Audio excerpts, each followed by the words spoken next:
আমি প্রবাহকে বিয়ে করেছি ভালোবেসে।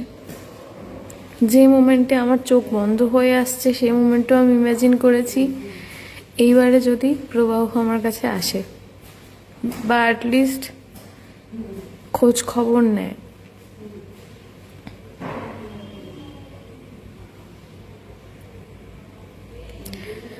মানুষ তো বিয়ে করে ভাঙার জন্য নয়। আর হ্যাঁ, অনেকে আছে যে লাইক সমস্যা হচ্ছে, মানাতে পারছি না, নেক্সট স্টেপ কি ডিভোর্স, চলো নিয়ে নি ডিভোর্স। বাট আমার মাথায় কখনো এটা আসেইনি। বিয়ের আগে আমি এরকম হুম্বিতম্বি অনেক কথা বলতাম যে যদি মানাতে না পারি, তখন প্রভাব ছিল না আমার লাইফে, আমি কাকে বিয়ে করবো কোনো ঠিকও ছিল না। যদি বানাতে না পারি ছেড়ে দেবো, থাকবো না। কিন্তু সেটা আমি পারিনি। ডিসেম্বরে আমাদের বিয়ে হয়। কাজের সূত্রে প্রবাহ 1 মাসের ওপর দিল্লি চলে গেছিল, পুরো জানুয়ারি ছিল না। ওই জানুয়ারি আমি মায়ের কাছেও যাইনি। আমার এক বোন আছে চন্দননগরে, ওকে আমি আমার ফ্ল্যাটে এনে রেখেছিলাম। ওইটুকু সময়ের মধ্যে আমি আমার পুরো ফ্ল্যাট গুছিয়ে তুলেছিলাম যে প্রবাহ এসে সারপ্রাইজ হবে যেটা কি ছিল, কি বানিয়েছি আমি লাস্ট যে লাইফটা করেছি, আমি কিন্তু লাইভে বলিনি যে প্রবাহ খারাপ, প্রবাহ বাজে, প্রবাহ অমুক, প্রবাহ তমুক। আমি একটা কথা বলিনি, জাস্ট প্রবাহ আমার কতটা ভালোবাসে আমি জানি না, বাট এইটুকু জানি ওর কাজ আর ওর মায়ের কথা, এই দুটো হচ্ছে ওর কাছে সব থেকে বেশি ইম্পর্টেন্ট। আমি এখনো লিখে দিচ্ছি, প্রবাহর সাথে আমার যত ঝামেলাই হয়ে যাক, এরমও হয়েছে বিয়ের আগে।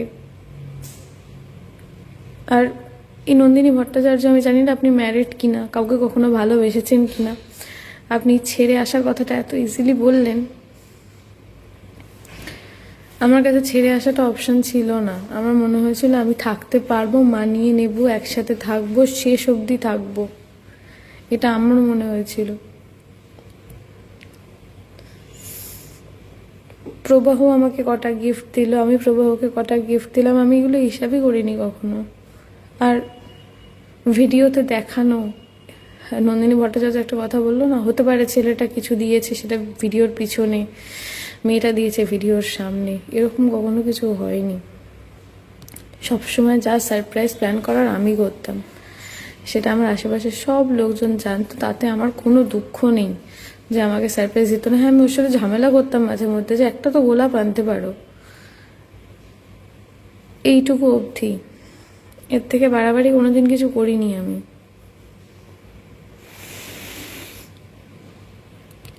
এবার নন্দিনী ভট্টাচার্যের বক্তব্য, ছেড়ে আসতে হতো, হয়তো ছেলেটা পিছনে গিফট দিত।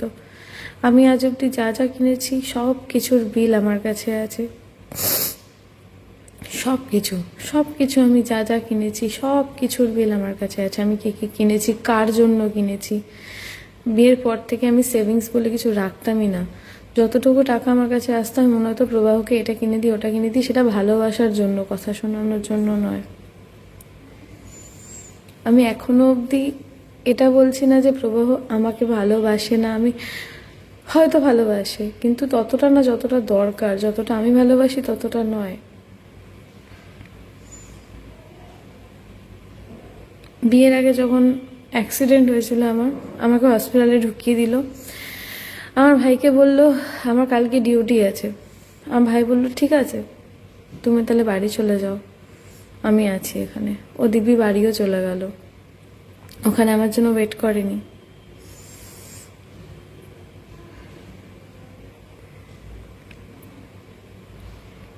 আমার এখন মেন যে কথাটা বলার সেটা হচ্ছে, এটা প্রবাহ এসে বলুক, সায়ককে নিয়ে প্রবাহর কোনো প্রবলেম ছিল না।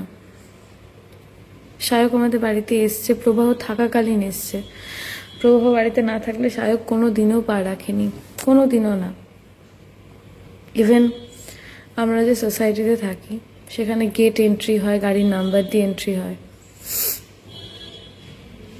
কোনোদিনও সায়ক লুকিয়ে চড়িয়ে আসেনি। যখন প্রবাহ থাকতো, ইভেন সায়ক, সুকান্ত এরা প্রত্যেকে অনেকদিন ধরে বলেছে, তুই তো ভালো রান্না করিস, আমাকে বাড়িতে ডাক, রান্না করে খাওয়া, খেতে যাবো। আমি কোনোদিন ডাকিনি ওদেরকে, ডাকার সময়টুকু পাইনি, কারণ আমার মনে হয়েছে যদি কোনো একদিন প্রবাহ বাড়িতে থাকে, আমি আর প্রবাহ একসাথে থাকবো। কাজ ছাড়া সায়কের সাথে আমার কোথাও দেখাও হতো না। কোনোদিন সায়কের সাথে কোথাও আমি ঘুরতেও বেরোনি, এমনিও বেরোনি। নিউ ইয়ার পার্টি, হাবি যাবি, কোথাও যাইনি। কোথাও প্রমোশন, জোয়ারদার আকাঙ্ক্ষা, কাজে যাচ্ছি, প্রমোশনে যাচ্ছি, সেক্ষেত্রে সায়কের সাথে দেখা হতো। ইভেন এরকমও হয়েছে প্রবাহ নিজেও আমাদের সাথে গেছে। বেকার বেকার কেন সায়ককে এখানে টেনে আনা হচ্ছে আমি জানি না। হয়তো ফার্স্ট মেসেজটা আমি সায়ককে করেছি বলে তাই। তাও সায়ককে আমি এটা লিখেছিলাম, ভাই আমি ঘুমের ওষুধ খেয়েছি, আমি কি বাঁচবো না মরবো? সায়ক বললো, আর ইউ ম্যাড? আমি বললাম, যদি মরে যাই, মরার আগে আমার কটা কথা বলার আছে, তুই কি শুনবি? ততক্ষণে সায়ক একে তাকে কল করে দিয়েছে। আমার অনেক কিছু বলার ছিল। সেই বলাগুলোর মধ্যে হচ্ছে, প্রবাহর সাথে আমার নর্মালি কোনোদিন কোনো ঝামেলা হয় না। যখন বা যে সময় প্রবাহ ওর মায়ের কথা শোনে, প্রবাহর আমার মা আমাকে যখন মেসেজ করে, বা আমার মা কেন, আমার যে কোনো বন্ধু বান্ধব যখন আমাকে মেসেজ করে, আমি কারোর মেসেজ এনক্রিপ্ট করে রাখি না। প্রবাহর ক্ষেত্রে শুধু ওর মায়ের মেসেজটা এনক্রিপ্ট থাকে। আমাকে সবাই বলেছে পাইলটদের ক্যারেক্টার ভালো হয় না, কিন্তু আমি একটা জায়গায় দাঁড়িয়ে বলেছিলাম, সবাইকে বলেছি যে ভগবানও যদি নেমে এসে আমাকে বলে যে প্রবাহর ক্যারেক্টার খারাপ, সেটা আমি মানবো না।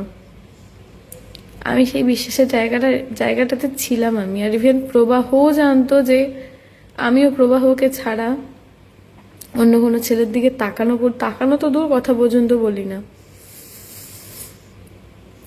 প্রবাহ যথেষ্ট পজিটিভ ছিল আমাকে নিয়ে, আমার সেটা ভালো লাগতো। মানে রাস্তা দিয়ে হেঁটে যাচ্ছি, একবারের জায়গায় দুবার কেউ ঘুরে তাকালে এক দুটো উত্তর দিয়ে দিত, সেটা আমার ভালো লাগতো। আমাদের মধ্যে কখনো কোনো সমস্যা, ওই একটাই সমস্যা, আমার মাকে ছাড়তে হবে। আমি লাস্ট ভিডিওতেও এটাই বলেছি, আমার মাকে ছাড়তে হবে। কেন না, কোনো কারণে ওর আমার মাকে পছন্দ না, আমার মা দেখতে ভালো না, আমার মা কথা বলতে পারে না, অনেক কিছু। তো এটা নিয়ে 7-8 মাস আগেও অনেক বড় ঝামেলা হয়। আমাকে ঘর থেকে বের করে দেওয়া হয়, যেখানে আমি জানি যে সেপারেশনের ডিসিশন সবসময় জাজ বা উকিলের থাকে। সেখানে আমার শাশুড়ি মা মাঝখানে বসে আমাদের সেপারেশন ডিসাইড করে। আমাকে এটাও বলে, জিনিসপত্র নিয়ে বাড়ি থেকে বেরিয়ে যা। আর এখন যদি এই কথাগুলো প্রবাহ বা প্রবাহর ফ্যামিলি মানে ডিসঅ্যাগ্রি করে, আমার কাছে প্রুফ আছে, কারণ আমি জানতাম যে এরকম কিছু একটা হবে। আমি ভিডিও রেকর্ড করছিলাম, তো সেখানে দাঁড়িয়ে আমার শ্বশুরমশাই আমাকে বলে, শুতে আসবে ছেলের পাশে, শুতে আসতে হবে না, চলে যাও। এই কথাগুলো তোমরা হয়তো আগেও শুনেছো, তাই আমি আবার বলছি। তারপরে 1.5 মাস আমি আমার মতো কাজ করেছি। হ্যাঁ, হয়তো হাসতাম কম। আমার খুব ক্লোজ যারা, তারা বুঝতে পারতো, তারা বলতো কি হয়েছে। সবাইকে তো সব কিছু বলা যেত না, কিন্তু খুব ক্লোজ যারা, তারা জানতো যে আমি এখন, ইভেন তোমরা ভিডিও ভালো করে নোটিস করলে, এখন যারা রিসেন্টলি আমার খুদ ধরছো বা রিসেন্টলি আমাকে চিনে 2-4টে বাজে কমেন্ট করছো, তারা একটু ঘেটে অগস্ট মাস থেকে অক্টোবর অবধি কটা ভ্লগ আমার দেখলে বুঝতে পারবে আমি কন্টিনিউ মায়ের কাছে ছিলাম। এই কারণেই ছিলাম, আমাকে নিউ টাউনের ফ্ল্যাট থেকে বের করে দেওয়া হয়েছিল, কারণ ফ্ল্যাটটা নাকি প্রবাহর, সেটাও রেন্টেড। সেই রেন্টেড ফ্ল্যাটটা আমি নিজের হাতে গুছিয়েছি নিজের সংসারের মতো। কিছু নিয়ে আসতে দেয়নি আমাকে। তখন একদিন পরে ফোন করে আমার ভাইকে বলা হয়, সব জিনিসপত্র নিয়ে যা, এবার থেকে আমি থাকবো। এটা আমার শাশুড়ি মা বলে, এবার থেকে আমরা থাকবো, আমরা এখানে থেকে কাজ করব।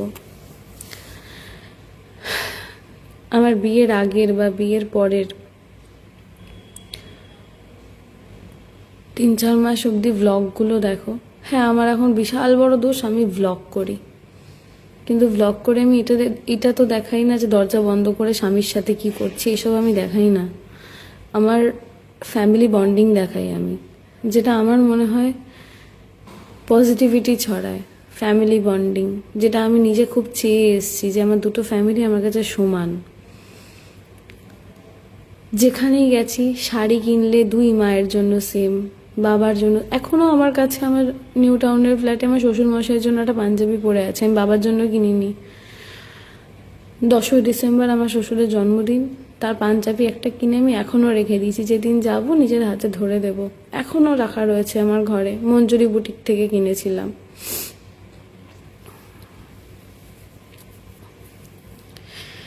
বিয়ের আগের বা বিয়ের পরের ভিডিওগুলো দেখলে বুঝতে পারবে যে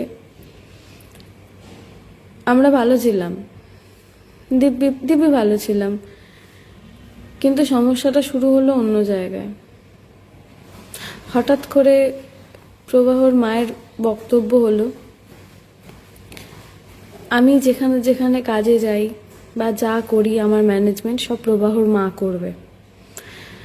আমি প্রবাহর মাকে বললাম যে, আমি তখন দাঁড়িয়ে আমি বললাম যে আমার শোতে সবাই চলো, আমার কোনো সমস্যা নেই, 2টো গাড়ি চলুক, আমরা 4জন 8জন সবাই যাই, কিন্তু আমার মা যে আমাকে এতদিন ম্যানেজ করে এসছে, মা যাবে সাথে। মাকে রিপ্লেস করে আমি কাউকে নিয়ে যাব না। সেটা পছন্দ হয়নি। প্রথম বেশ কিছু শোতে ওরাও গেছে, গাড়ি নিয়ে একসাথে সবাই গেছি, সেটা পছন্দ হয়নি। কেন? ওনাদের বক্তব্য সব টাকা পয়সা আমার ওদিকে চলে যাচ্ছে। আমার একটাই তখন বক্তব্য ছিল, আমি মেয়ে হয়েছি বলে কি আমার সব শেষ? আমার বাড়ির প্রতি দায়িত্ব কর্তব্য সব শেষ?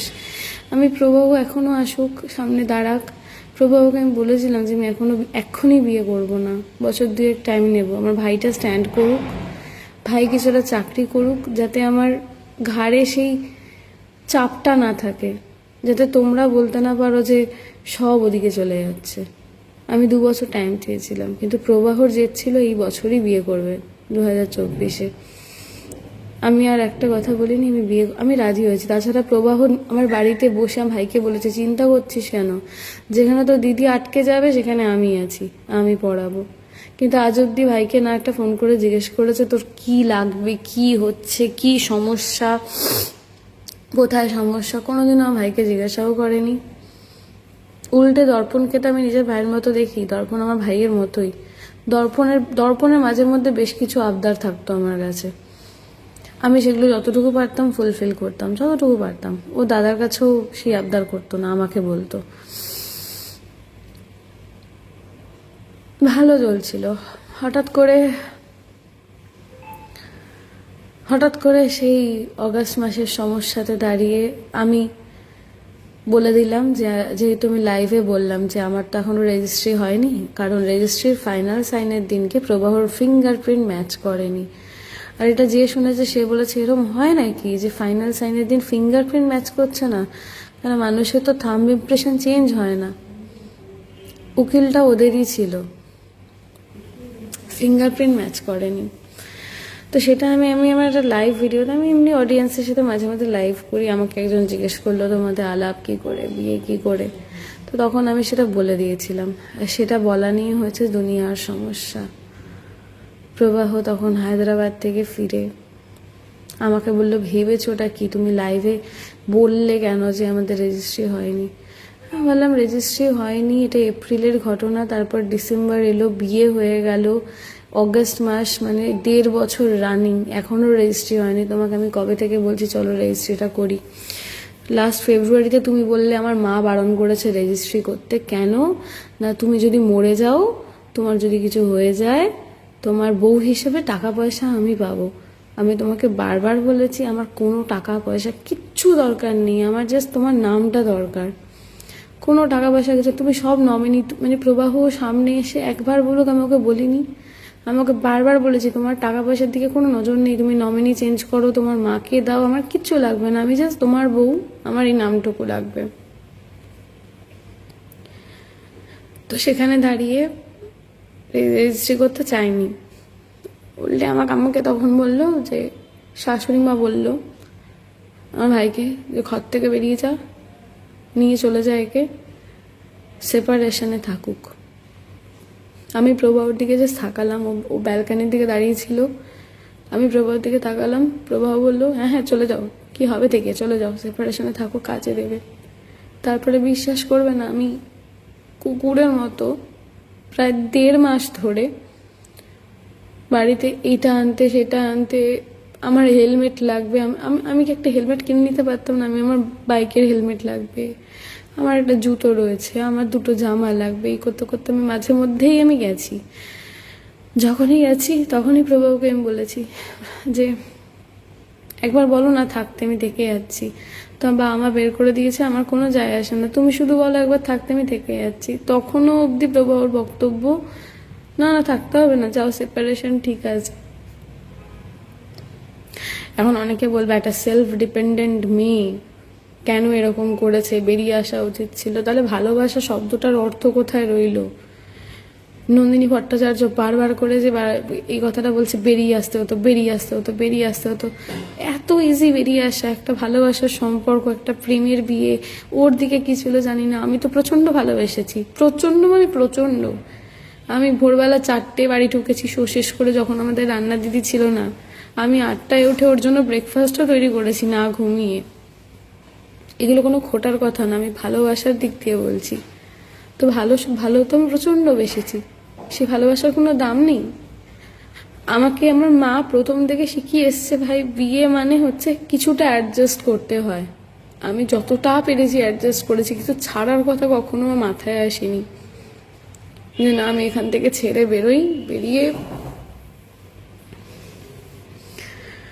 একা থাকি বা কিছু। আমি বিয়ে, সংসার, বাচ্চা, আমার অনেক দিন ধরে খুব ইচ্ছা যে আমিও মা হব, আমারও একটা বাচ্চা হবে।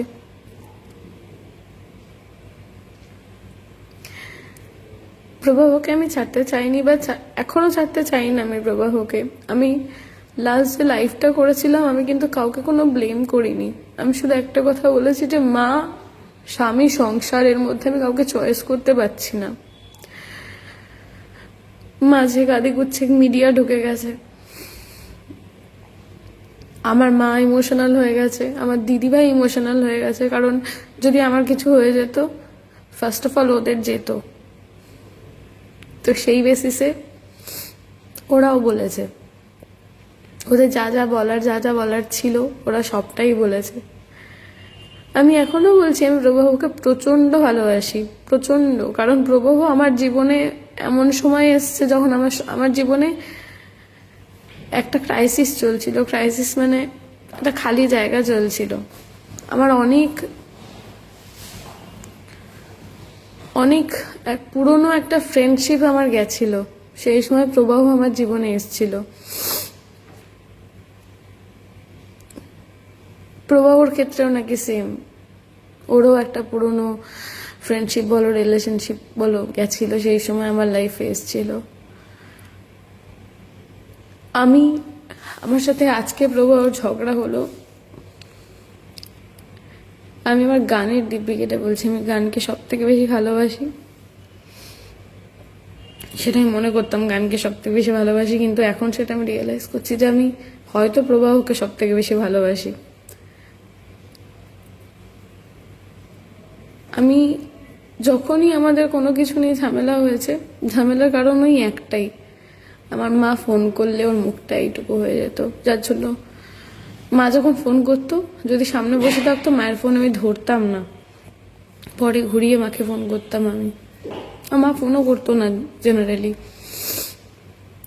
কোনো কিছু একটা নিয়ে ঝামেলা হলো, কিছু হলো, প্রবাহ দরজা বন্ধ করে অন্য ঘরে ঢুকে যেত। কিছুক্ষণ পরে আমাকেই যেতে হতো, উঠবে তুমি, খেয়ে নাও তুমি, ফ্রেশ হয়ে নাও তুমি, আমাকেই যেতে হতো। তখনও নর্মাল করতো। এবার যখন যখন বাড়িতে থাকতো না, আমার এই খারাপ জিনিসগুলো থেকে বেশি ভালো জিনিসগুলো মনে পড়তো, মানে লাইক আমরা একসাথে ছিলাম, একসাথে ভালোবাসার মধ্যে ছিলাম, এইগুলো মনে পড়তো। প্রবাহর আর আমার ঝামেলা হওয়ার রেশিওটা অন্য জায়গায় চলে যায়। আমি দেখেছি যখনই লাস্ট দিনের ঝামেলাটা আমি বলি, আমিও তো একটা মানুষ, আমারও তো একটা ফিলিংস আছে। অগস্ট মাসে যখন আমাকে ঘর থেকে বের করে দেওয়া হয় নিউ টাউনের ফ্ল্যাট থেকে, শ্বশুর শাশুড়ি প্রবাহ তিনজনে মিলে যখন আমাকে ফ্ল্যাট থেকে বের করে দেয়, কি ভাগ্যিস আমার দিদি ভাইয়ের আমি তখন রেকর্ড করেছিলাম, কারণ ওরা পরে এটা স্বীকার করছে না যে ওরা বের করে দিয়েছে। বের করে দেওয়ার পর হঠাৎ করে পঞ্চমীর দিনকে প্রবাহর বন্ধুরা গার্লফ্রেন্ডদের নিয়ে বেরোবে, আমারও ডাক পড়লো, এসো। আমিও গেলাম, এক ডাকে আমিও চলে গেলাম, ঠাকুর দেখতে গেলাম, প্রথম দেখা। তারপরে আবার ওর সাথে আমার থাকা, সেই থেকে শুরু। তারপরে ওর হঠাৎ আবার ডিমান্ড হলো, জগদ্ধাত্রী পুজো আসছে, সবাই তোমার খোঁজ করছে, চন্দননগর যেতে হবে।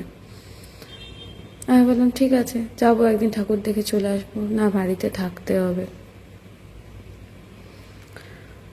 প্রভু একবার আমাকে জিজ্ঞাসা করেনি যে আমি কি ফিল করছি, কারণ ওই মানুষগুলো 2 মাস আগে আমাকে ঘর থেকে বের করে দিয়েছে। প্রবাহর বক্তব্য হচ্ছে আমাকে হেসে খেলে ওদের মধ্যে থাকতে হবে, তাই সই, তাও করেছি। 3 দিন ছিলাম, 3 দিন ছিলাম চন্দননগরে, 3 দিন ছিলাম। এবার কথা হচ্ছে, অনেকে বলছো না যে ওরা ভ্লগে আসা পছন্দ করে না। কার দিব্যি কাটলে বিশ্বাস করবে জানি না, আমি আমার মায়ের দিব্যি কাটছি, আমার ফুল ফ্যামিলি মরে যাবে, এত বড় দিব্যি কাটছি আমি। যখন বাড়িতে থাকতাম, ওর মা, আমি গাছ করেছি, এগুলো ভিডিও কর, দেখা আজকে কি কি রান্না হয়েছে দেখা, এরম করতো। হ্যাঁ, শ্বশুর মশাই তো ক্যামেরা শাই ছিল, কিন্তু আমার বাবাও ক্যামেরা শাই, কিন্তু নিজের বাবা মনে করে আমি পিছনে লাগতাম, কই দেখি তো কি করছো, দেখি আসো, দেখি মাথায় তেল লাগিয়ে দিই। সেটা পরে আবার উনি বসে সারাদিন বসে ভিডিওটা দেখতো, যে লোকে কি বললো আমাকে। তারপর বলতো, আমার একটা অমুক ক্লায়েন্ট আমাকে ফোন করে বলছে বউ মাথায় তেল লাগিয়ে দিচ্ছে, আমাকে পরে বলতো। দর্পণ একদমই ক্যামেরার সামনে আসতে পছন্দ করতো না, আমি নিতামও না। অগস্ট মাসে ঝামেলার পরে আমাকে ওরা বলে, তোমরা যা ইচ্ছা করে নাও, তোমাদের ভিডিওটা আমাদের আর নেবে না। তো তারপর থেকে আমি ভিডিওতে ওদেরকে নেওয়াই বন্ধ করে দিয়েছিলাম। জগদ্ধাত্রী পুজোর সময় যখন আমি গেছিলাম, আমি ভিডিওতে নিইনি। জগদ্ধাত্রী পুজো ওখানে কাটিয়ে, বিয়েবাড়ি কাটিয়ে আমার হঠাৎ করে প্রচণ্ড শরীর খারাপ, আমি বিছানায় শুয়ে আছি। এটা দেখে থাকবে তোমরা, প্রবাহ ভ্লগ করছিল, প্রবাহ নিজে ভিডিও স্টার্ট করেছে। প্রবাহর মা ছিল প্রবাহর পিছনে দাঁড়িয়ে, যেই ব্লগটা স্টার্ট হলো হঠাৎ করে এসে আমার কোমরের কাছে বসে পিঠে হাত বোলাচ্ছে। এবার বলো যে সে ভিডিও পছন্দ করে না, এটা তো নয়। যদি ভিডিও পছন্দ না করতো, সে ওখান থেকে উঠে চলে যেত। ঘুরে এসে আমার পিছনটায় বসে আমার পিছনে হাত বোলাচ্ছে, মাথার পিছনে হাত বোলাচ্ছে, ওখান থেকে উঠে চলে যেত। ব্লগটা তো প্রবাহ স্টার্ট করেছিল, আমার তো শরীর খারাপ ছিল, আমি তো শুয়েছিলাম।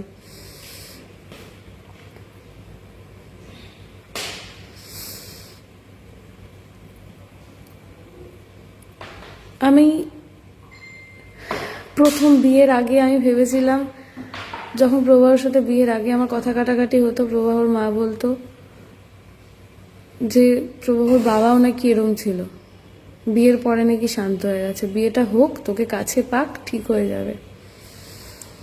বিয়ের আগে শ্বশুর শাশুড়ি, আমি মিথ্যে কথা বলবো না, প্রচণ্ড হেল্প করতো, প্রচণ্ড সাপোর্টিভ ছিল, যেমন বাবা মা করে।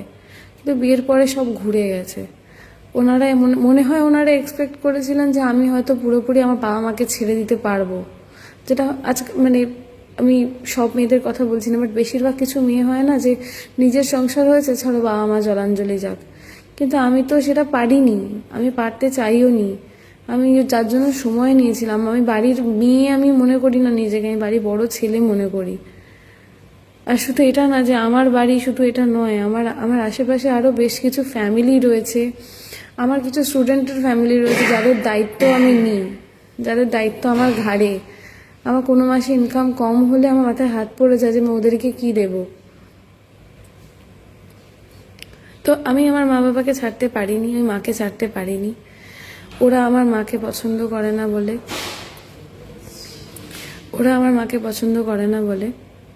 আমার মাকে বন্ধ করতে হবে। বিয়ের আগে অবধি একটা এরম জায়গা ছিল যে আমরা একসাথে সবাই মিলে, বিয়ের আগে বিয়ের পরেও একসাথে ঘুরতে যেতাম। একবার দার্জিলিং, প্রবাহর মায়ের পৈতৃক সম্পত্তি থেকে সবাই তাকে বঞ্চিত করেছিল, দেয়নি কেউ কিছু তাকে।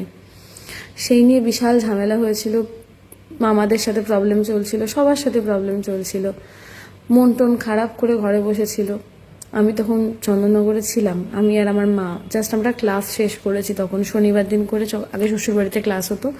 আমার মা এমনি কোনোদিনও চন্দননগরে যায়নি।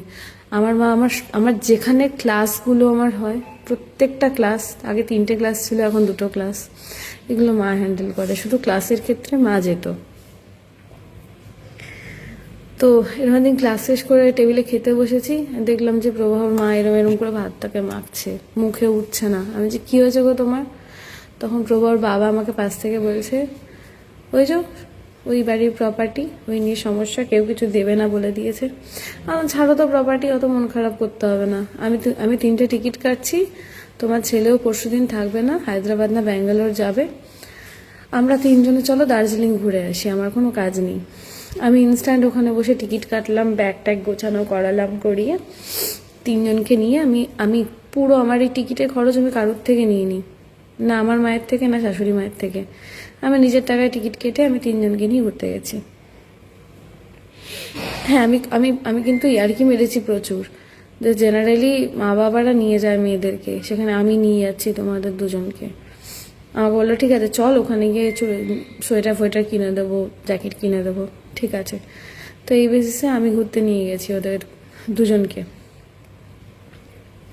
সেখানে এসে অগাস্ট মাসে যখন ঝামেলাটা হলো, ঘর থেকে বেরিয়ে যাওয়ার মতো সিচুয়েশন হলো, তখন প্রবাহর বাবার বক্তব্য, তোমার মাকে নিয়ে যাওয়ার কি ছিল, শুধু তো প্রবাহর মাকে নিয়ে যেতে পারতে। আমি বললাম, বাবা আমাকে একটা দিন এমন দেখাও যেখানে প্রবাহ আমার সাথে কোথাও যাচ্ছে, সেখানে আমি মাকে টেনেছি। টানিনি তো, উল্টে এরকম হয়েছে যে আমি আর প্রবাহ কোথাও যাচ্ছি, তুমি মা সবাই জয়েন করেছো, এটা হয়েছে। হ্যাঁ, সেটা তো নিয়ম, যেহেতু শ্বশুর বাড়ি, কিন্তু মেয়ের বাড়িটা তো ম্যাটার করে না। এরকম তো কখনো হয়নি যে আমি আর প্রবাহ কোথাও ঘুরতে যাচ্ছি, সেখানে আমার সাথে আমার মাও যাচ্ছে, আমার বাবাও যাচ্ছে, এটা হয়নি।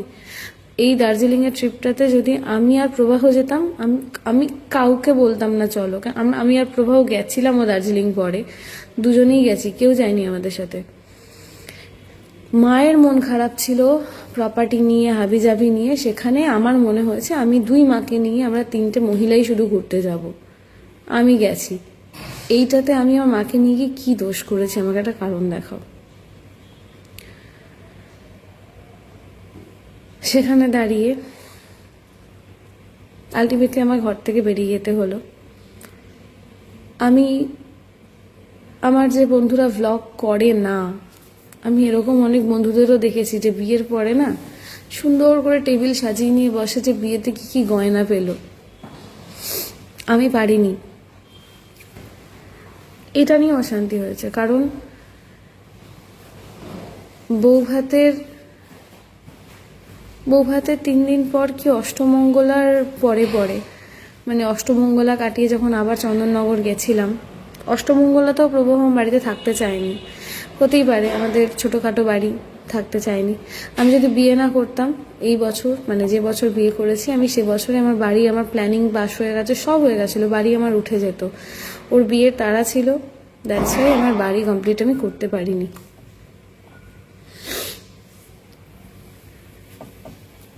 আমারও খুব ইচ্ছে ছিল যে আমি কী কী গয়না পেয়েছি, কী কী গয়না পরেছি, আমি সব দেখাবো। কিন্তু অষ্টমঙ্গলার পরের দিন আমার শাশুড়ি মা আমার থেকে আমার এই বিয়ের যে হারটা শ্বশুর আমাকে আশীর্বাদে দিয়েছিল ওটা নিয়ে নেয়, বলে যে আমার কাছে থাক, ব্যাংকে রেখে দেবো, তুই নিয়ে গিয়ে কলকাতায় কি করবি। আমি আমার মায়ের গয়নাকাটি বা টুকটাক যা হাবিজাবি পেয়েছিলাম ওগুলো আমি নিয়ে এসেছিলাম। মেন যে গয়নাটা ওটা আমাকে দেওয়া হয়নি, ওটা এখনো অবধি আমি পাইনি।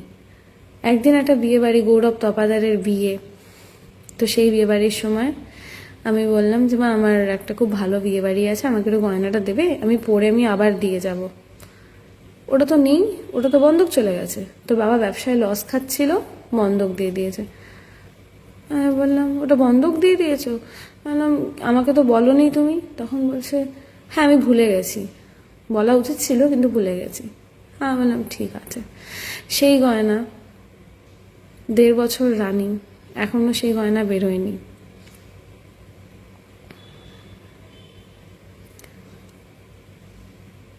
আমি প্রথম খুব আমার খারাপ লাগতো, কারণ আমি বারবার করে বলেছিলাম যে আমি ওই গয়নাটা বিয়ের দিন পরবো না, কারণ ওটাতে আমার বিয়ের সিঁদুর লেগে, মাথায় যখন সিঁদুর দিয়েছিল সেই সিঁদুরে ফোঁটাও পড়েছিল গয়নার মধ্যে। আমি প্রথমে বলেছিলাম যে আমি গয়নাটা বিয়ের দিন পরবো না, যেদিনকে বউ বাড়িতে যায় তোমরা বরণ করে আমাকে গয়নাটা পরিও, তোমরা যদি বিয়ের দিনকে আমাকে আশীর্বাদ করো, হাতের যে চূড় বানিয়েছিলে চূড় দিয়ে আশীর্বাদ করো, ওই হারটা আমি পরবো না। ওনারা জোর করে নিজেদের জেদের বসে সবাই দেখবে যে শ্বশুর আমাকে একটা ভালো গয়না দিয়েছে, সেই বেসিসে আমাকে গয়নাটা তখন পরায়। আমি লিটারালি কেঁদেছি এই বেসিসে যে ওই গয়নাটার মধ্যে আমার সিঁদুর লেগেছিল, সেটা এখন ব্যাংকে পড়ে। নট অনলি দ্যাট, অশান্তির আরও কারণ, বিয়েতে টুকটাক হাবিজাবি প্রচুর সোনার জিনিস পাওয়া যায় যেগুলো পরা যায় না, পরতে গেলে ভেঙে যায়, এরকম প্রচুর গয়না পেয়েছিলাম আমি। আমার শাশুড়ি মাকে বলেছিলাম যে এই গয়নাগুলো আমি পরতে পারছি না, এগুলোকে ভেঙে আমি একসাথে এক জায়গায় এনে একটা সলিড কিছু বানাবো। তখন বলেছিল হ্যাঁ। আমার বিয়ের আগে আমার একটা, যেখানে আমি থাকতাম হরিণাবিতে রাজপুরে, ওখানে আমার একটা দোকান আছে, আমি ওই দোকান থেকে মানে আমার বিয়ের জিনিসপত্র সব আমি ওখান থেকে বানাই। ওখানে মান্থলি খাতা করা, টাকা দেওয়া, তো আমার মান্থলি খাতাতে বোধহয় 40-50 হাজার টাকা এরকম কিছু একটা জমা ছিল। আর আমি ওই গয়নাগুলো নিয়ে গেছিলাম ওখান থেকে, ওরকম 1 লাখ 1.5 লাখ সামথিং হয়েছিল। তো আমি সব ভেঙে চুরে আরও 1-1.5 লাখ টাকা দিয়ে আমি একটা ভালো হার বানিয়েছিলাম। আমাকে ফোন করে লিটারালি ওর মা বলল কাণ্ডজ্ঞান নেই, বিয়ের 1 বছরের মধ্যে গয়না সব বিক্রি করে দিলি, দিয়ে এই করলি ওই করলি। আমি বিক্রি করিনি, তোমাকে তো বলেছিলাম আমি পড়তে পারছি না, কিছু তো পড়তে হবে, যেটাই পড়তে যাচ্ছি সেটাই বেঁকে যাচ্ছে, ভেঙে যাচ্ছে, ভেঙে হাতে চলে আসছে, রাস্তার মাঝখানে খুলে ভেঙে পড়ে যাচ্ছে। আমি ওগুলো দিয়ে আরও টাকা পয়সা দিয়ে শক্ত সামর্থ্য একটা জিনিস বানিয়েছি, এটা সব মেয়েরা করে, একটা শক্ত সামর্থ্য জিনিস বানিয়েছি। না বিয়ের 1 বছরের মধ্যে, তুমি বিয়ের 1 বছরের মধ্যে যে বলছো, তাহলে তো বিয়ের 1 বছরের মধ্যে আমার বিয়েতে তুমি যে হারটা আমাকে দিলে, যার মধ্যে এখনও আমার সিঁদুর লেগে, সেটাও তো তুমি ব্যাংকে দিয়ে দিয়েছো, বন্ধক দিয়ে দিয়েছো, তো সেটা বিয়ের 1 বছরের মধ্যে নয়। আমার একটা পাতি, আমি টিকলিটা সোনার পরিনি, একটা পাতি টিকলি পরেছিলাম, ওই টিকলিটাতে সিঁদুর লেগে বলে আমি এখনও টিকলিটা টোপলায় করে আমি লকারে রেখে দিয়েছি। আমি হচ্ছে টিপিক্যাল বাঙালি একটা মেয়ে, আমার কাছে প্রত্যেকটা ইমোশনের দাম আছে। ছেড়ে আসছি, সম্পর্ক ভাঙতে চাইছি বলে বেরিয়ে আসতে পারি না আমি। যদি বেরিয়ে আসতে পারতাম, যেদিনকে ফার্স্ট আমার মাকে ছোট বড় কথা বলেছিল সেদিনকেই বেরিয়ে আসতাম।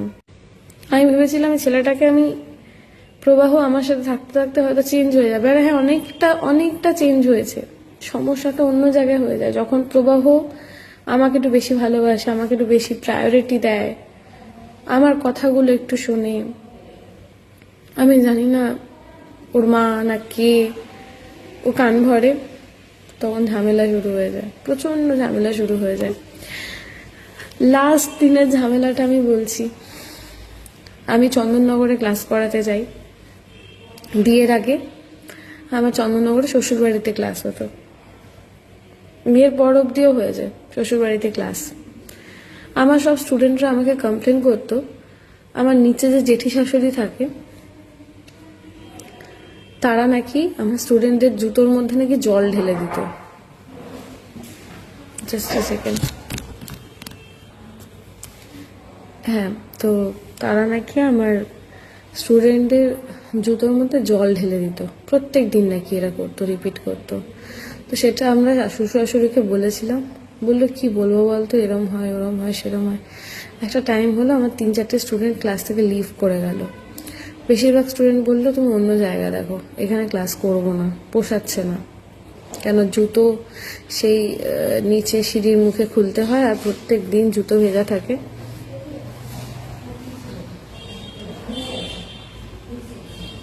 প্রত্যেক দিন জুতো ভেজা থাকে, তো এখানে ক্লাস করব না, তুমি অন্য কোথাও ক্লাস করো। তার মধ্যে অগাস্টের এই ঝামেলা হয়ে যায়। 1.5 মাস যখন ছিলাম না বাড়িতে, তো ওই 1.5 মাসের মধ্যে আমার ক্লাসের লোকেশন চেঞ্জ করে আমি একটা স্টুডেন্টের বাড়িতে করি, যেটা ফার্স্ট শুরু হয় হচ্ছে চুচুড়াতে, চুচুড়া স্টেশনের কাছে। ওইটাও আবার মানে স্টেশন থেকে একটু দূরে। তো সেখানেও আবার সমস্যা হয় কি, অনেকে যাতায়াতের প্রবলেম হয়। বেশিরভাগ স্টুডেন্ট আমার এই শ্বশুরবাড়ির এরিয়ার থেকে যেত, যাতায়াতের সমস্যা অনেক কিছু নিয়ে। তাও ওখানে করছিলাম, ওখানে কিছু স্টুডেন্ট কমলো, কিছু বাড়লো, করতে করতে এই লাস্ট ডিসেম্বরের আমি 3টে ক্লাস করাতে পারিনি। লাস্ট 3টে ক্লাস আমার শোয়ের জন্য ডিসেম্বরে আমি করাইনি। জানুয়ারির ফার্স্ট ক্লাসটা আমার আবার লোকেশন চেঞ্জ হয়ে যায়, হয়ে যে লোকেশনটা হয় সেটা হয় আমার শ্বশুরবাড়ি থেকে 5-7 মিনিটের ডিস্টেন্সে।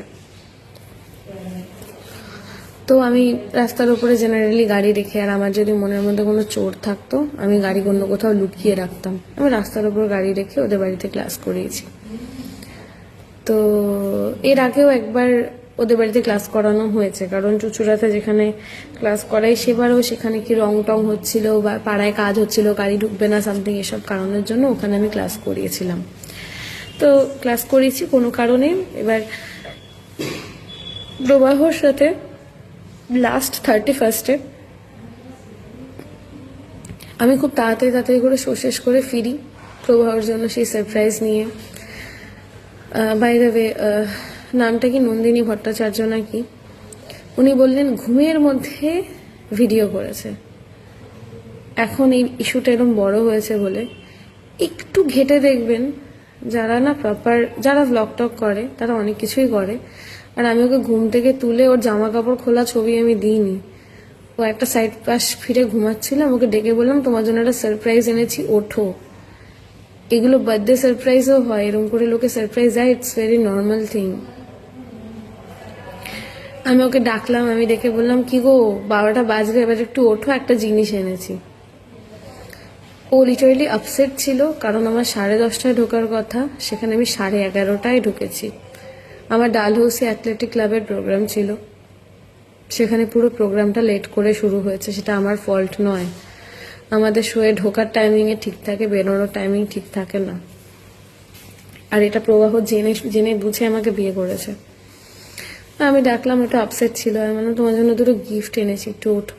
কোনো রকমের উঠলো, উঠে দেখে বলল ইমা ব্যাগটা তো ছোট হয়ে গেছে। আমি খুব এক্সাইটেড ছিলাম যে খুব খুশি হবে, মানে আমি যে টাকাটা 31 পেয়েছি পুরো টাকাটা দিয়ে আমি শপিং করে নিয়ে চলে এসেছি। ইমা এটা তো ছোট হয়ে গেল। ছোট হয়ে গেল, ঠিক আছে দেখছি যদি কালকে এক্সচেঞ্জ করা যায় করিয়ে আনবো। তারপর কোচের একটা বেল্ট, ওর অনেক দিনের ডিমান্ড ছিল, একটা কোচের বেল্ট নেবে, 24,000-25 হাজার টাকার দাম বেল্টটা, সেটাও নিয়ে এলাম। সেটা দেখে বললো এটা ভালো, এটা ঠিকঠাক, এটা চলবে। আমি বললাম ঠিক আছে, তোমাকে তো আমি ফোনে বলেই রেখেছিলাম যে 31 বাড়িতে ফিরে আমি আর তুমি বেরোবো, চলো রেডি হও, একটু বেরিয়ে আসি, ঘুরে আসি। এখন বেরোবে? কোথায় যাবে? এখন কি দরকার বেরোনোর?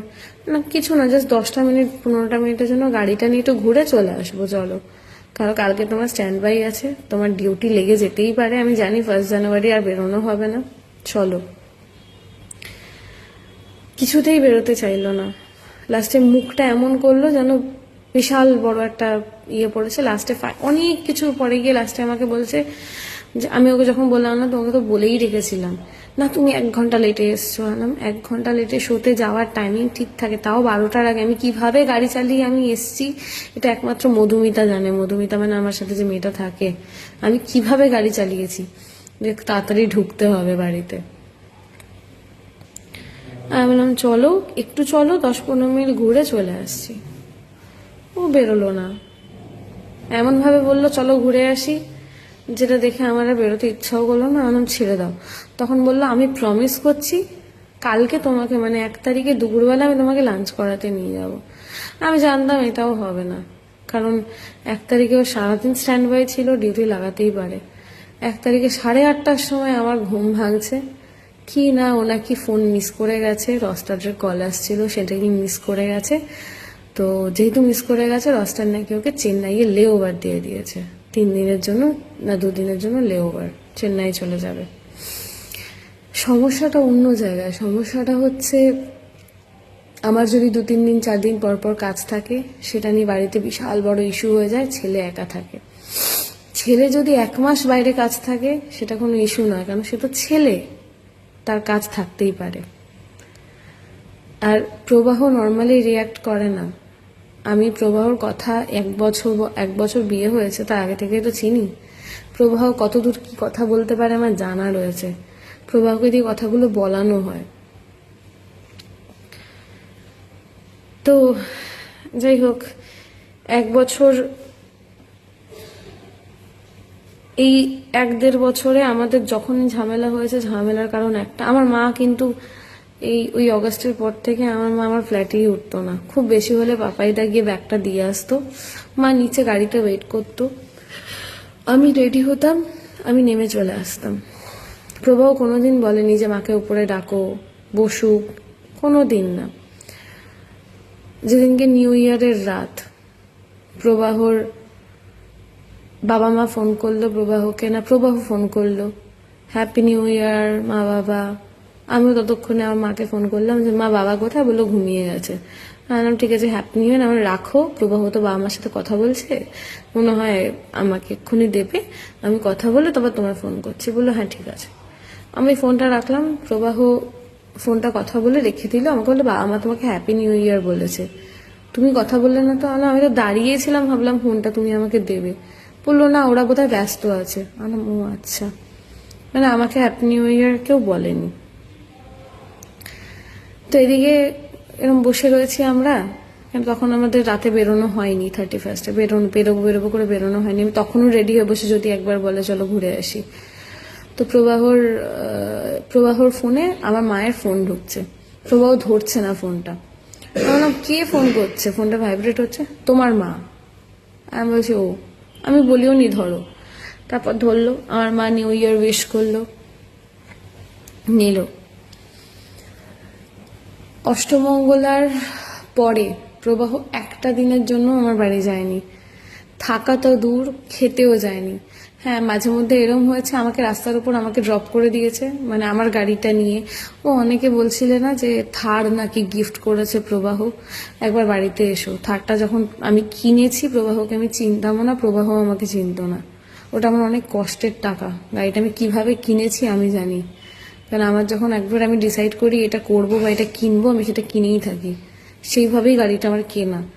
তো সরি ফর মাই ল্যাঙ্গুয়েজ, আবলদার মতো কথা বলে লাভ নেই, যেটা জানো না সেটা নিয়ে কথা বলে লাভ নেই। থার কিনেছি, থার আমার অলমোস্ট 4 বছর রানিং, 4-4.5 বছর রানিং। থারটা আমি যখন কিনেছি আমি প্রবাহকে চিনতাম না, পারলে একবার নেটটা ঘেটে ভিডিওগুলো দেখো, তখন আমি ব্লগ করতাম না, কিন্তু ভিডিও ছেড়েছিলাম থার কেনার, কারণ প্রথম গাড়ি আমার। প্রবাহ এই কথাটা বলবে না যে থারটা আমাকে কিনে দিয়েছে। যাই হোক, এবার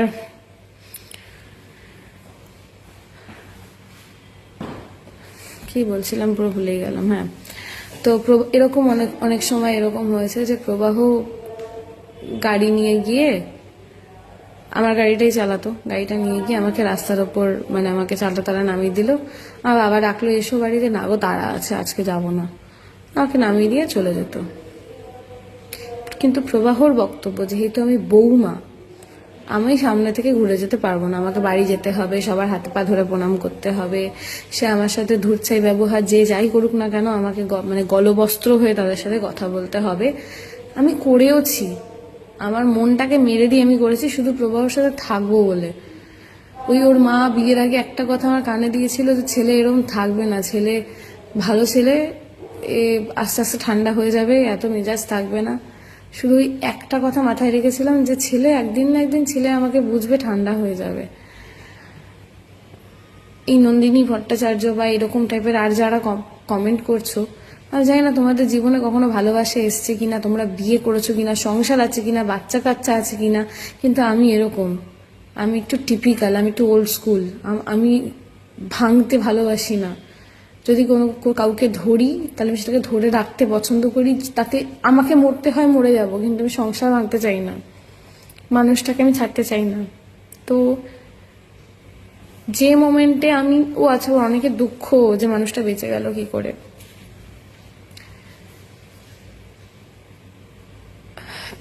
আমি দেখাচ্ছি একটা জিনিস আমার দেখানো দরকার, দাঁড়াও।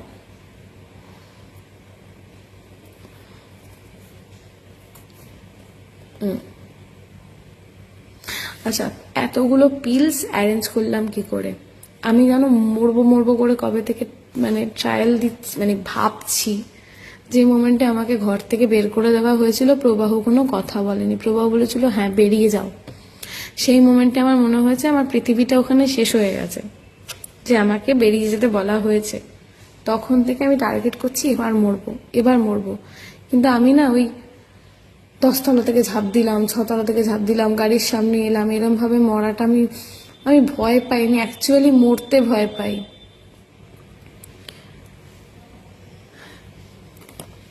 তো অনেকের বক্তব্য না এতগুলো ওষুধ পেলো কি করে। আমার কাছে প্রেসক্রিপশন ছিল, সেখানে 1 পাতা লেখা ছিল। এবার একটু মাথার বুদ্ধি কাজে লাগালে বুঝতে পারবে আমি এই দোকান সেই দোকান করে আমি ওষুধ কিনেছি। আমি এই হচ্ছে আমার ট্যাবলেটের পাতাগুলো, এটা আমি সায়ককে পাঠিয়েছিলাম। তো এখানে আমি গুনে বলছি, দাঁড়াও, 6, 7, 8, 9, 10, 11, 12, 13, 14, 15, 16, 17, 4 পাতা খেয়েছি, প্রত্যেকটা পাতায় 17টা করে ছিল।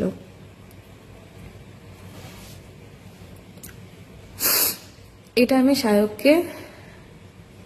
সায়ককে ফার্স্ট মেসেজটা করলাম, ভাই ঘুমের ওষুধ খেয়েছি, 4 পাতা খেয়েছি, বেঁচে যাব না মরে যাব। ও লিখলো ওকে, তারপর লিখলো মানে আর ইউ ম্যাড? বললাম মরার আগে আমার আরো অনেক কিছু কথা বলার আছে, তুই কি শুনবি? তখন ও বললো কি বলবি বল। তুই রেকর্ড করবি, আমি যেটা বলবো রেকর্ড করবি। আমি ভেবেছিলাম ওকে সবটা বলে যাব, সবটা ইন দ্য সেন্স আমার কিছু কথা প্রবাহকে বলার ছিল। আমি ভেবেছিলাম ওইটা বলবো, প্রবাহ যেটা শেষ অব্দি যাতে প্রবাহর কানে ওঠে। আমি এখনো গলা দাঁড়িয়ে বলবো যে আমি এখনো এখানে বসে আমি অপেক্ষা করছি যদি প্রবাহ একবার আসে, একবার আমাকে জিজ্ঞাসা করো তুমি কেমন আছো, কিন্তু সেটা করবে না ও। আমি এখানে খেতে পাচ্ছি না, আমার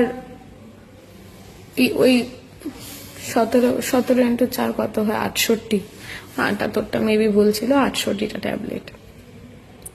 অনেকের দুঃখ 68টা ট্যাবলেট খেয়ে বেঁচে গেল কি করে, আমিও জানি না আমি কি করে বেঁচে গেলাম।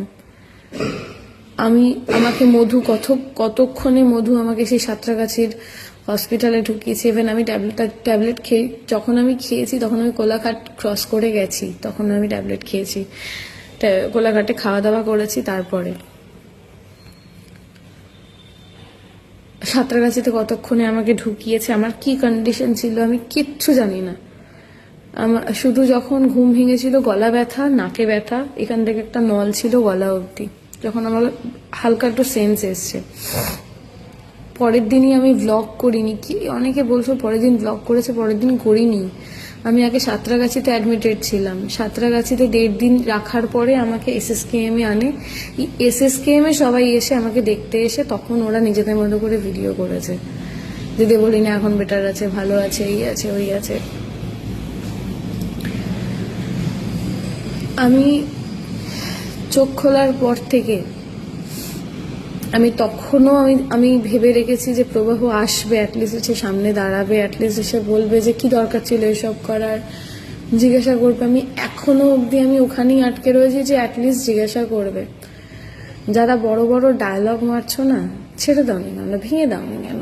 আমি জানি না তোমরা কটা সম্পর্ক ভেঙেছো, কটা ছেড়েছো, কিন্তু আমি ভাঙতে বা ছাড়তে শিখিনি, সেটা আমি চাইও নি।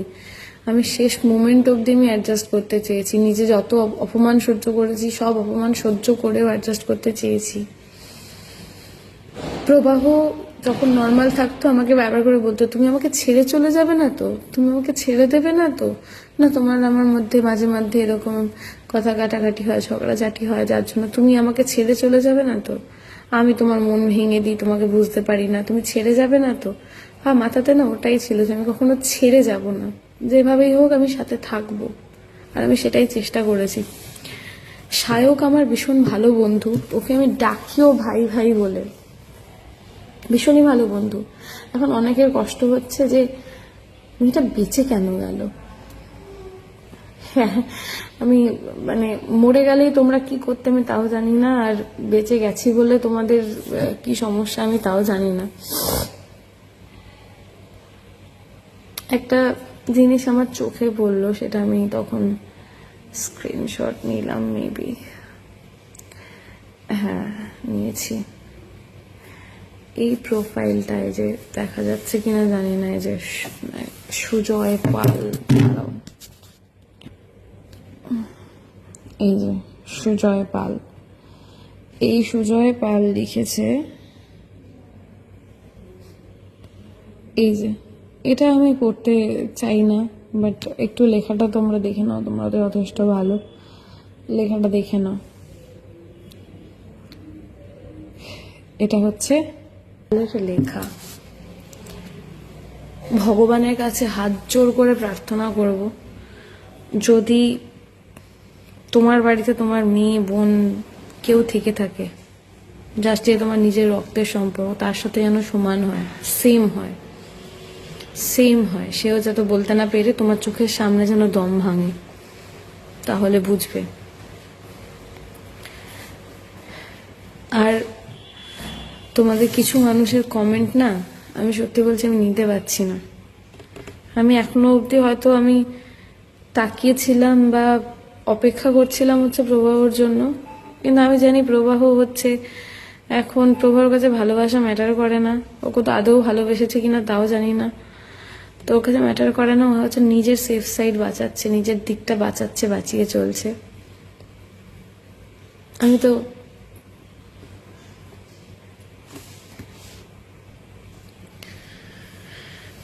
তারপরে সবাই সবাই বলছে যে আমরা কথা বলছি, মানে প্রবাহদা কথা বলছে না, প্রবাহদা খুব শিক্ষিত।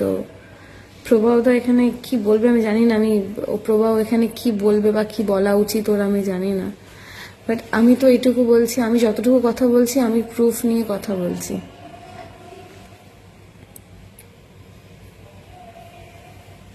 যদি আমার আর প্রবাহের মধ্যে নর্মাল কোনো সমস্যা থাকতো, আমি কোনো না কোনোভাবে সেটা কাটিয়ে আমি ব্যালেন্স করে নিতাম, বাট আমি মাকে কি করে ছাড়ি বলো তো?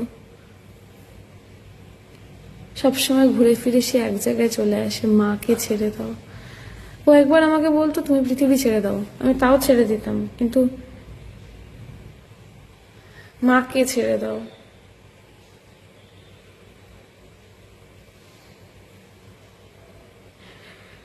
বেশ কিছু লোক আছে যারা যখন সায়ককে টানছো না, আমারও ক্যারেক্টারটা তুলে কথা বলছো। আমি এটা প্রবাহ নিজেও বলবে, প্রবাহ কোনোদিন আমার ক্যারেক্টার নিয়ে ডাউট করেনি, আমিও কোনোদিন প্রবাহর ক্যারেক্টার নিয়ে ডাউট করিনি। তো সেখানে কিছু মানুষ আছো যারা আমার ক্যারেক্টার তুলে কথা বলছো, সায়ককে টানছো, জাস্ট হাত জোর করে রিকোয়েস্ট করছি সায়ককে এর মধ্যে ইনভলভ করো না।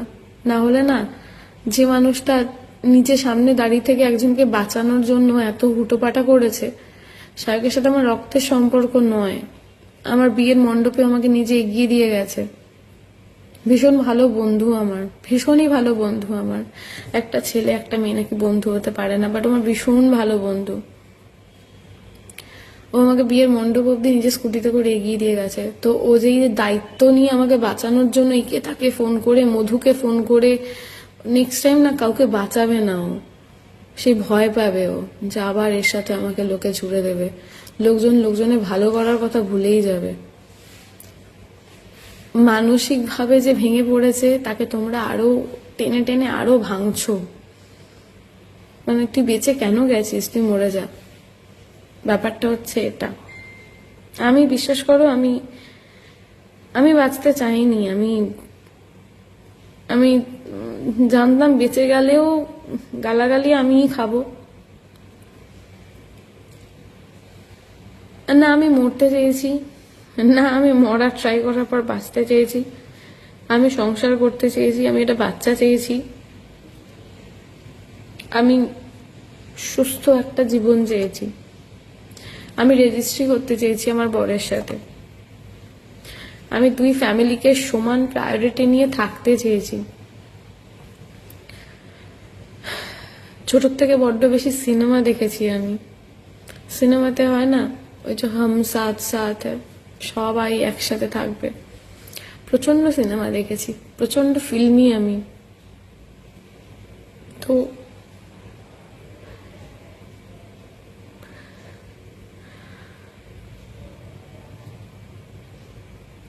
প্রবাহ, আমি এই ভিডিওটা তো এখনো বলবো আমি প্রবাহকে প্রচন্ড ভালোবাসি। শুধু আমি এইটুকুই চেয়েছি যে বুঝুক, অ্যাটলিস্ট বুঝুক, বাট সেটা হয়নি।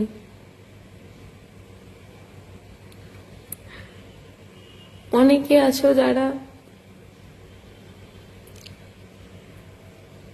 আমি যেদিনকে আমি এই লাইফটা করি তার আগে, সেদিনকে আমি যখন স্টেজ প্রোগ্রাম করছি তখনও মনের মধ্যে আমার অনেক কিছু চলছে যে আমি কি করব, আদে ওইটা করব কি করব। তাও আমি হাসি মুখে গান গেয়ে এসেছি, কাউকে কিছু বুঝতে দিইনি। আমি 1.5 ঘন্টা পারফর্ম করেছি।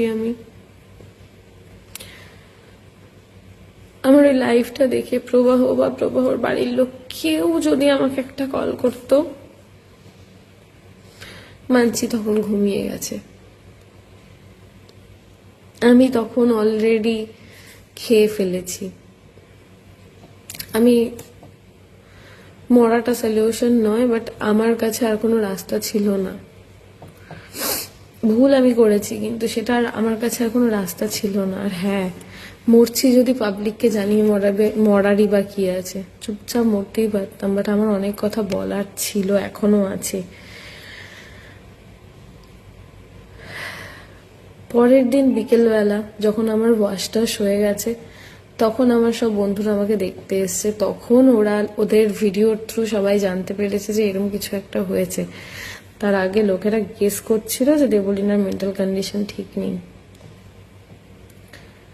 আমার মা, পাপাইদা, মধুমিতা রাত 3টে থেকে সমানে প্রবাহকে ফোন করে গেছে। সকালে উঠে কি একটাও ফোন দেখতে পায়নি, কেন তখনও তো জানাজানি হয়নি যে দেবলীনা হসপিটালে, জানাজানি সন্ধ্যাবেলা হয়েছে। কোনো ফোন আসেনি, কোনো ফোন আসেনি। আমার যখন জ্ঞান এসছে আমি তখনও অতগুলো লোকের মাঝখানে, প্রচুর লোক মুখ লটকে লটকে সামনে দাঁড়িয়ে আছে, অত লোকের মাঝখানে আমি প্রবাহর মুখটা খুঁজছিলাম যে প্রবাহ এসছে কিনা। প্রবাহ আসেনি।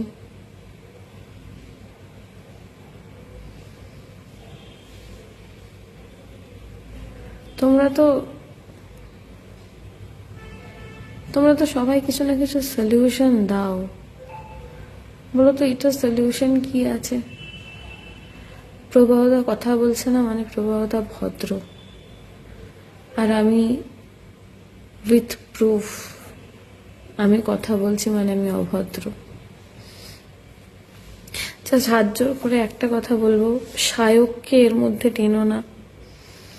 ও জাস্ট হেল্প করেছে ওর বন্ধুকে বাঁচানোর জন্য, নাথিং এলস। সায়ককে এর মধ্যে টেনো না। আর যে বা যারা বলছো সম্পর্ক ভেঙে যাওয়া উচিত, হ্যাঁ ভেঙে দেওয়া উচিত ছিল, এই সেই হবে যাবে, আমি জানি না তোমরা কটা সম্পর্ক ভেঙেছো, বাট আমি সম্পর্ক ভাঙতে শিখিনি। আমি শেষ অবধি টানার চেষ্টা করেছি, এখনো করছি, কারণ আমি ভালোবাসি, আমি ভালোবেসেছি। আমি বিয়ে মানুষ ভালোবেসেই করে, ধুমধাম হুট করে একটা রাস্তার লোককে ধরে মানুষ বিয়ে করে না।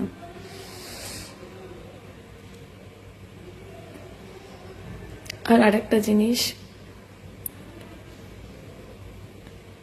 আমি আমাকে নিয়ে বা আমার হাজবেন্ডকে নিয়ে বা আমার ফ্যামিলিকে নিয়ে বা আমার দিদিকে নিয়ে, আমার মাকে নিয়ে আমি সোশ্যাল মিডিয়াতে আর কোনো পোস্ট দেখতে চাই না, স্পেশালি মিডিয়ার তরফ থেকে। আমি কোনো মিডিয়ার কোনো পোস্ট দেখতে চাই না। আমি আরো এক্সস্ট হয়ে যাচ্ছি, এক্সস্টেড লাগছে আমার। সব মিডিয়ার কাছে একটাই রিকোয়েস্ট, দয়া করে পুরনো পোস্ট টেনে না এনে আমার দিদিভাই কি রিল বানায়, আমি কি করেছি না করেছি, হ্যাঁ আমাদের হ্যাপি মোমেন্টের রিলও রয়েছে, তো স্বাভাবিক সারাক্ষণ আমাদের ঝামেলা চলছিল না, সারাক্ষণ আমাদের ঝামেলা ছিল না। তো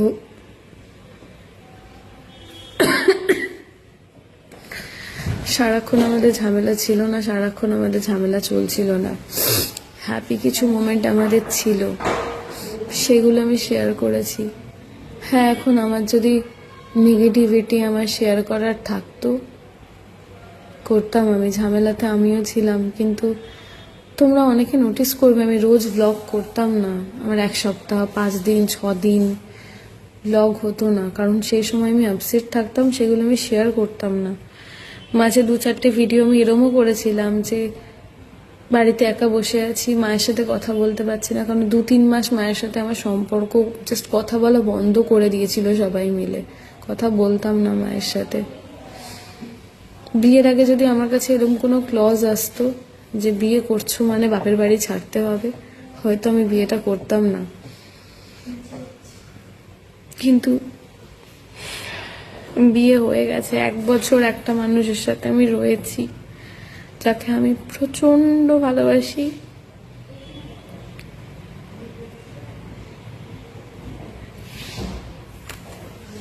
এটা আমি কাউকে বোঝাতেই পারছি না।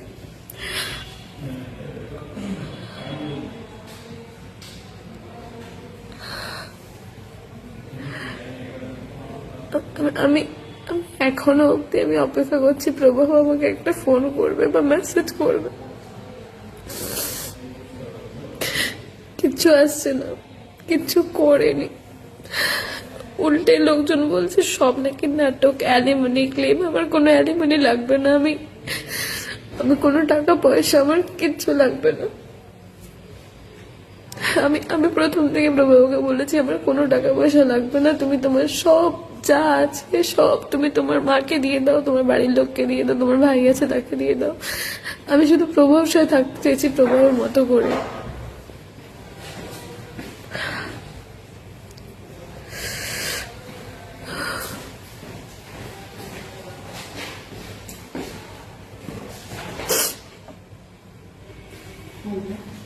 No,